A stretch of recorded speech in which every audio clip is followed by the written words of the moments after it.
Hey, everybody, this is Pastor D alongside.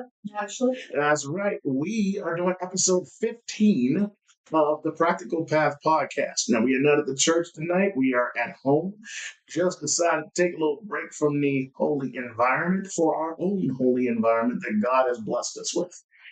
Wanted to talk about, well, a little subject that we kind of lace in most of what we talk about, but we haven't gotten, part of the matter in this particular subject.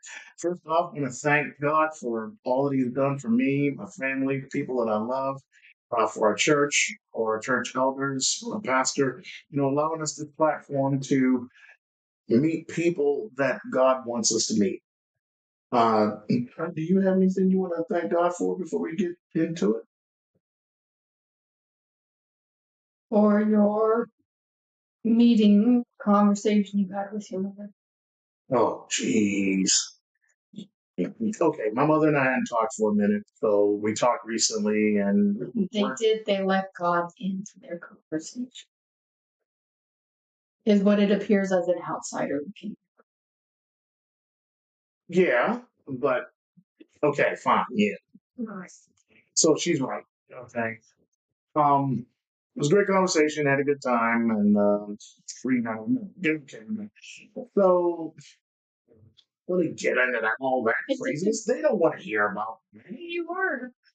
Want to hear about that. Look, in the comment section, okay? Because yes, I want you to like the podcast. Definitely comment on it here on Facebook. No, not Facebook. Sorry, Facebook, YouTube. On YouTube, comment on YouTube, and also subscribe to the channel if you haven't already. But we know what you want to hear about. You want to hear about things having to do with God, things having to do with topics of for people that are basically unchurched, people that are looking and seeking. Okay, here's a topic for episode 15 of the Principal Pod. Things that keep the kind of people that we want in church away from church. And when I say the kind of people that we want in church, that's everybody. But the group that we're talking to, they're hard reach. And here's a couple of the things. Okay, so one of the things that I grew up as in church as a Baptist. Okay, and for me, it was kind of a stressing time. Okay, I don't know. You grew up Lutheran, right? Yeah. Okay. Well, what was that like? I'll get to the Baptist here thing in a second. What was that like being a Lutheran? Well, from what I hear from you, on a baptism side, the Baptist I'm side, talking about the Baptist. You're talking about Lutheran. Lutheran.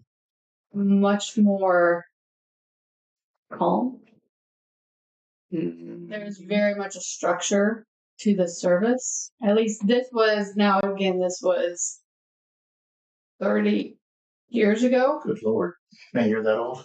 Because I haven't been, when I go back home and visit my parents, I would, go to a service with them if I was still there for a Sunday.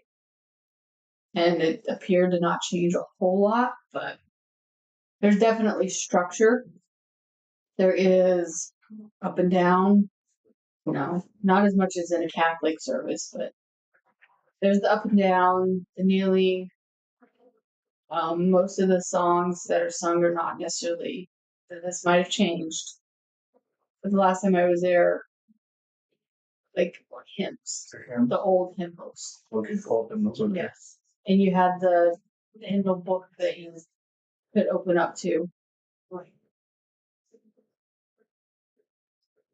yeah, I think that's very, pretty structured. There's not hollering or anything like that during the service. Sounds like a real poop. Yep.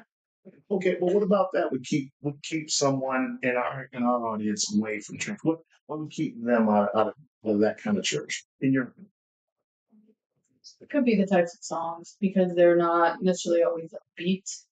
Because I don't know how many of you know or have heard, those hymns and stuff, but they're pretty. What's the word? Pretty. Humdrum. Humdrum, yeah.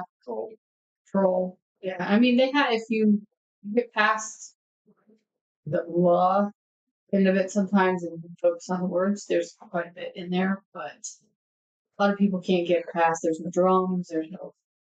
It's just usually a piano and that's it. Look at you throwing shade at the Lutheran camp. I love Baptists, however. I might be throwing shade. No, for me, I've never been to a Lutheran service, but maybe once. And she's from what my experience, it was pretty, kind of very structured. There wasn't a lot of hollering, there wasn't a lot of, praising God and, all the stuff that goes along with a more lively service. Baptist service was off the chain. And I mean, that was pretty much every week. And I mean, I'm a wee little kid, okay, going to these things. And let me tell you, there's always a pastor, he's up there doing his thing, thundering away. There's people getting up in the aisles and they're, the spirit is moving. And I don't know, sometimes it seemed to me like it was more of a show than it was, God moving. And the truth is, as a kid, that's hard to judge because honestly, what kid, that's like 6, 7 knows about that? What kid is talking about, oh yeah, God's moving in that, God's not moving in that, right? I mean, who would know that, right, at that age? I don't think no matter what church you go to, I don't think any kid would know that at that age. Right, right. So that's what I'm saying. I didn't know this, but all I know is what I saw. And I saw the same people getting up and hollering, raising their hand to God and, dancing and doing all sorts of craziness. And to me, from the way that church was described and by my grandmother and people that I loved and that were taught the few times I was told about God in depth, it wasn't that.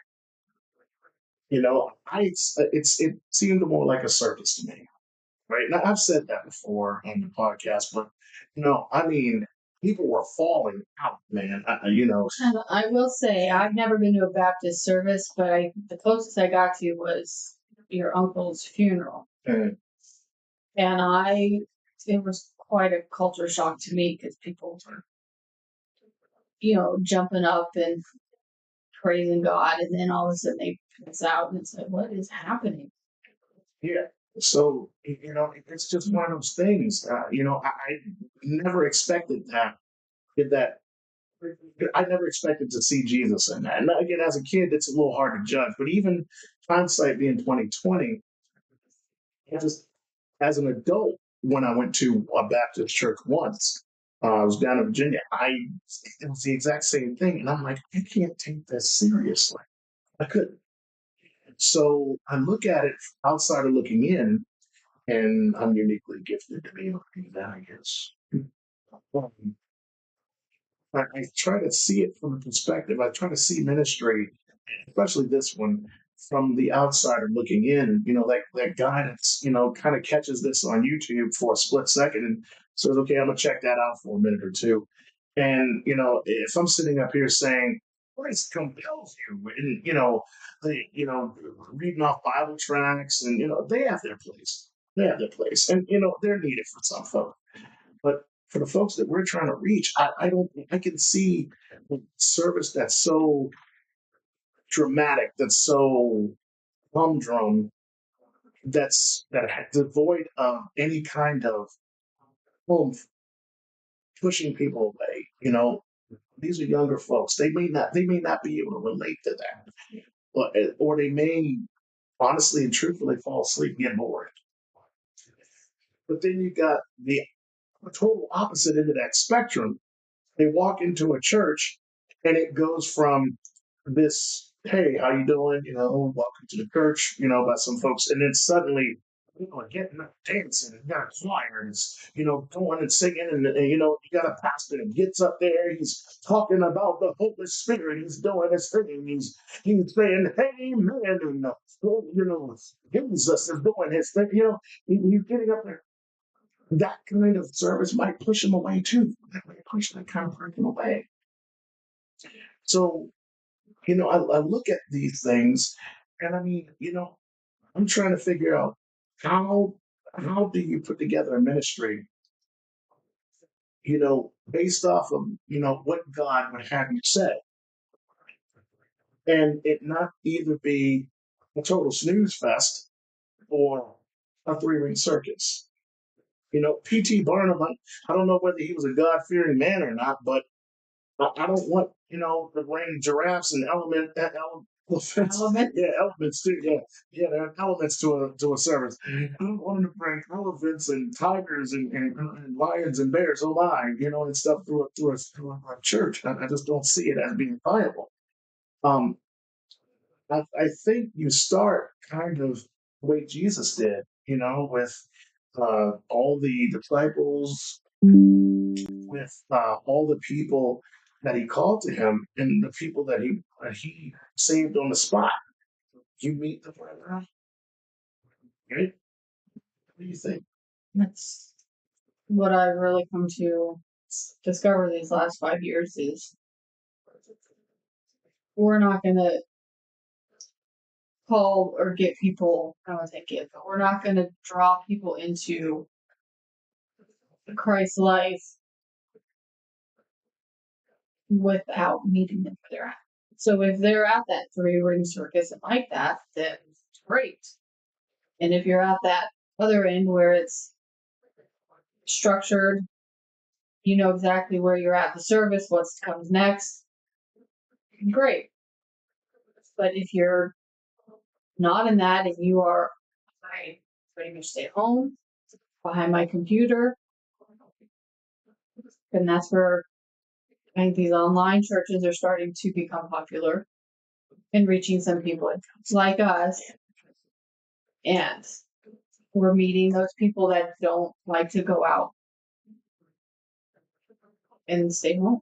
They prefer to stay home and whatever it is they do at home. Yeah, totally agree. Totally agree.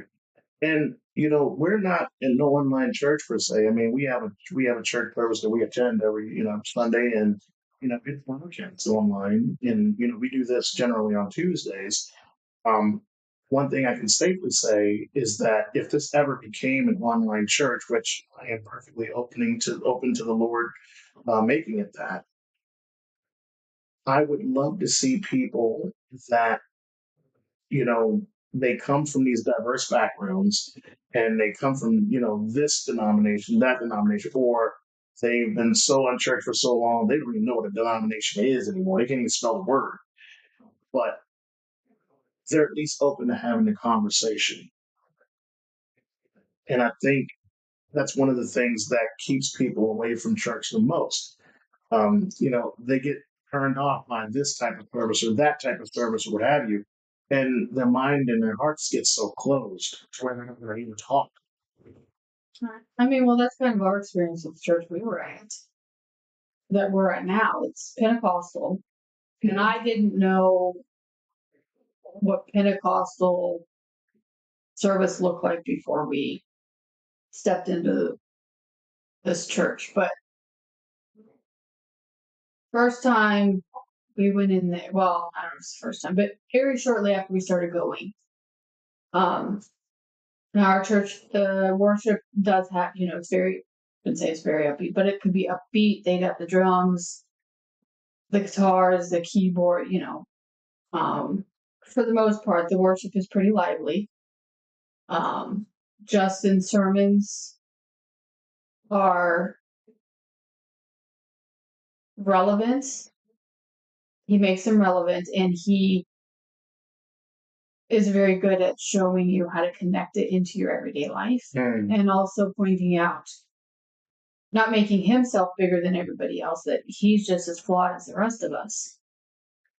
So in these first, few services we went to, all that was great. Well, then somebody started talking in tongues.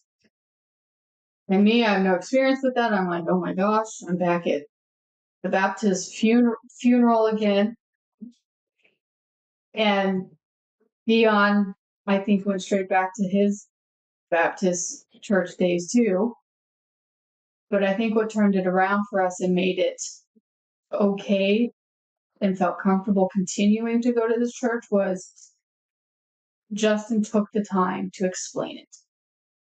He didn't just let it happen and make it appear that, yeah, this can happen. If it happens, yeah, well, we go on.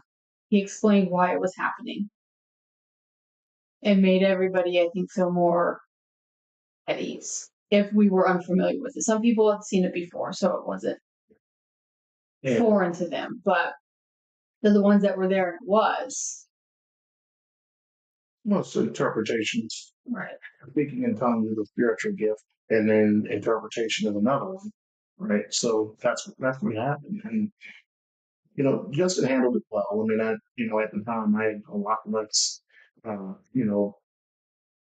pages under my belt, a lot less counseling, um, a lot less spiritual experience. A lot less time of Jesus, and a lot less time of prayer, meditation on the Word, and that sort of thing. It was a lot less in my heart. I was a believer, but it was just a lot less in my heart than it is now. And it blew my circuits. But before we close, I just wanted to get across. We're not putting down, a Baptist type of service, a Lutheran type of service, Pentecostal, whatever. What we're saying is that various different church types may have different aspects that put off different kinds of people.